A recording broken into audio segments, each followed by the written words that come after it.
بسم اللہ الرحمن الرحیم۔ فیروزہ اور جز یمانی کی فضیلت حضرت امام جعفر صادق علیہ السلام سے منقول ہے کہ جو شخص فیروزے کی انگوٹھی پہنے گا محتاج نہیں ہوگا۔ حسن ابن علی ابن مہران سے منقول ہے کہ میں حضرت امام موسیٰ کاظم علیہ السلام کی خدمت میں گیا اور حضرت کی انگشت مبارک پر ایک انگوٹھی دیکھی، اس پر فیروزے کا نگینہ تھا اور یہ نقش تھا: للہ مالک کو۔ میں اس کی طرف بار بار دیکھتا رہا یہاں تک کہ آن حضرت نے فرمایا: کیا دیکھتا ہے؟ میں نے عرض کیا کہ جناب امیر المومنین علیہ السلام کی انگوٹھی فیروزے کی تھی اور اس پر بھی یہ نقش تھا: للہ مالک کو۔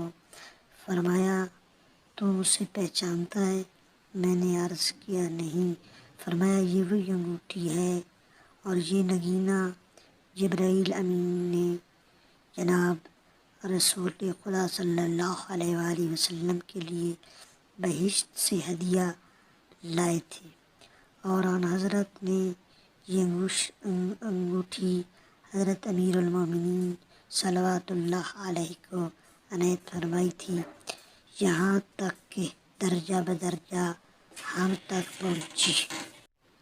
حضرت امیر المومنین علیہ السلام سے منقول ہے کہ جز یمانی کی انگوٹھی پہننا مکر شیطان سے بچاتا ہے۔ جناب امام رضا علیہ السلام سے بقول حضرت امیر المومنین صلوات اللہ علیہ سے منقول ہے کہ ایک دن حضور صلی اللہ علیہ وآلہ وسلم جز یمانی کی انگوٹھی پہنے ہوئے بیت شرف سے برآمد ہوئے اور ہمارے ساتھ نماز پڑھی، اور جب نماز سے فارغ ہوئے تو وہ انگوٹھی مجھے عنایت کی اور فرمایا کہ اس کو دائنے ہاتھ میں پہن کر نماز پڑھو کہ جز یمانی کے ساتھ نماز 70 نمازوں کے برابر ہوتی ہے۔ یہ نگینہ تسبیح و استغفار پڑھتا رہتا ہے اور اس کا ثواب انگوٹھی پہننے والوں کے لیے لکھ جاتا ہے۔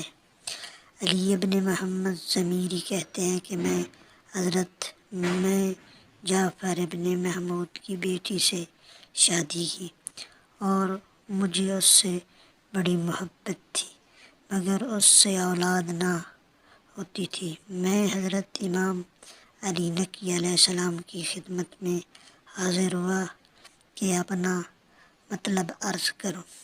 حضرت متبسم ہوئے اور ارشاد فرمایا کہ انگوٹھی فیروزے کی لے اور اس پر رب لا تذرنی فردا وانت خیر الوارثین نقش کرا لے۔ تعمیل حکم کی برکت سے 1 سال بھی نہیں گزرے پایا تھا کہ اسی عورت سے لڑکا پیدا ہوا۔ حضرت رسول خدا صلی اللہ علیہ وآلہ وسلم سے منقول ہے کہ پروردگار عالم ارشاد فرماتا ہے کہ جس ہاتھ میں حقیق اور فیروزے کی انگوٹھی ہو